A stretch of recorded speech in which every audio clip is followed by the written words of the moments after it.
जय श्री राम जय श्री राम, सीताराम सीताराम, जय श्री राम जय श्री राम।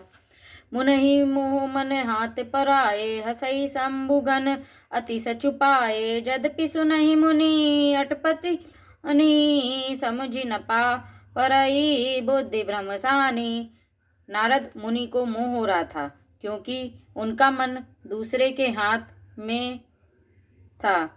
शिव जी के गण बहुत प्रसन्न होकर हंस रहे थे। यद्यपि मुनि उनकी अटपटी बातें सुन रहे थे, पर बुद्धि भ्रम में सनी हुई होने के कारण वे बातें उनकी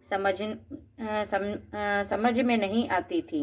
अपनी प्रशंसा समझ रहे थे।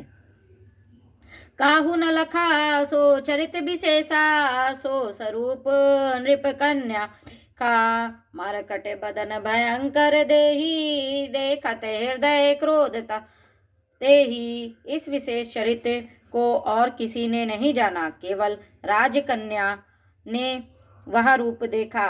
उनका बंदर का सा मुंह और भयंकर शरीर देखते ही कन्या के हृदय में क्रोध उत्पन्न हो गया। दीन दयाल विरुद्ध संभारी, हरौ नाथ मम संकट भारी। सखी संग लय कुंवरी तब चली, जनु राज मराल। देखत फिरई महीप सब, कर सरोज जयमाल। दीन दयाल विरुद्ध संभारी, हरौ नाथ मम संकट भारी। तब राजकुमार सखियों को साथ लेकर इस तरह चली मानो राज हंसनी चल रही है। वह अपने कमल जैसे हाथों में जयमाला लिए सब राजाओं को देखती हुई घूमने लगी।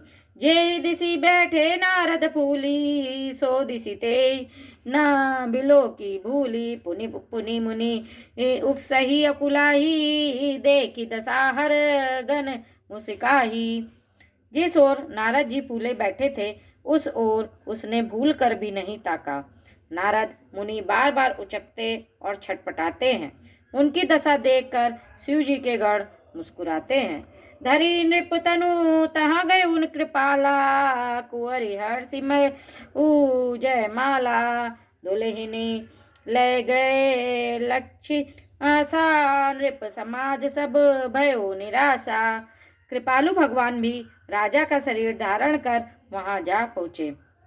राजकुमारी ने हर्षित होकर उनके गले में जयमाला डाल दी। लक्ष्मी निवास भगवान दुल्हन को ले गए। सारी राजमंडली निराश हो गई। मुनि अति बिकल मोहि मति डाठी, मनि गिरी गई छूटी जनु गाठी। तब हर गन बोले मुस्काई, निज मुकुर बिलोक हो जाई। मोह के कारण मुनि को बुद्धि नष्ट हो गई थी। इससे वे राजकुमारी को गई देख बहुत ही विकल हो गए, मानो गांठ से छूटकर मणि गिर गई हो। तब शिव जी के गणों ने मुस्कुराकर कहा, जाकर दर्पण में अपना मुंह तो देखिए।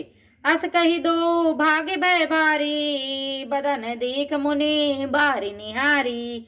बेसुबिलो की क्रोध अति बाड़ा, तिनहि सराप दीन अति गाढ़ा। ऐसा कहकर वे दोनों बहुत भयभीत होकर भागे। मुनि ने जल में झांक कर अपना मुंह देखा। अपना रूप देखकर उनका क्रोध बहुत बढ़ गया। उन्होंने शिव जी के उन गणों को अत्यंत कठोर शाप दिया। दीन दयाल विरुद्ध संभारी, हरौ नाथ मम संकट भारी। हो निशाचर जाई तुम कपटी पापी को, हसेहु हमई सो लेहु फल, बहुरी हसेहु मुनि को।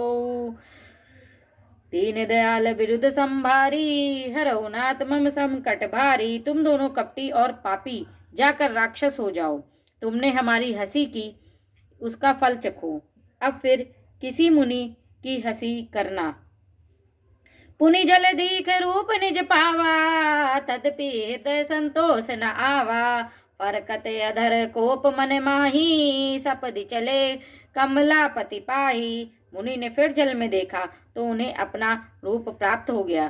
तब भी उन्हें संतोष नहीं हुआ। उनके ओठ फड़क रहे थे और मन में क्रोध था। तुरंत ही वे भगवान कमलापति के पास चले। देहु श्राप की मरियो जाई, जगत मोरी उपहास कराई। बीच ही पंथ मिले धनुजारी, संग रमा सोई राजकुमारी।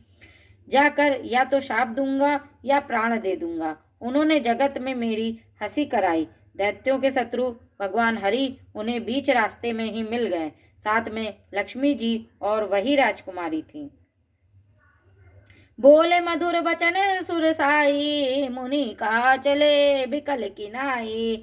सुनत बचन उपजा अति क्रोधा, माया बस नरा मन बोधा।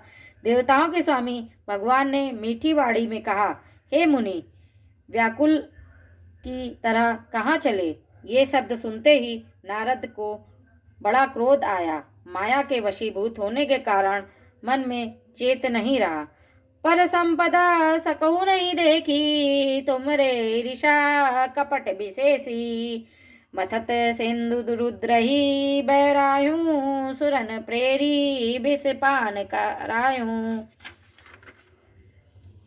मुनि ने कहा, तुम दूसरों की संपदा नहीं देख सकते, तुम्हारे ईर्षा और कपट बहुत हैं। समुद्र मत्थे समय तुमने शिव जी को बावला बना दिया और देवताओं को प्रेरित करके उन्हें विषपान कराया। श्री राम बोलो, श्री राम, जय श्री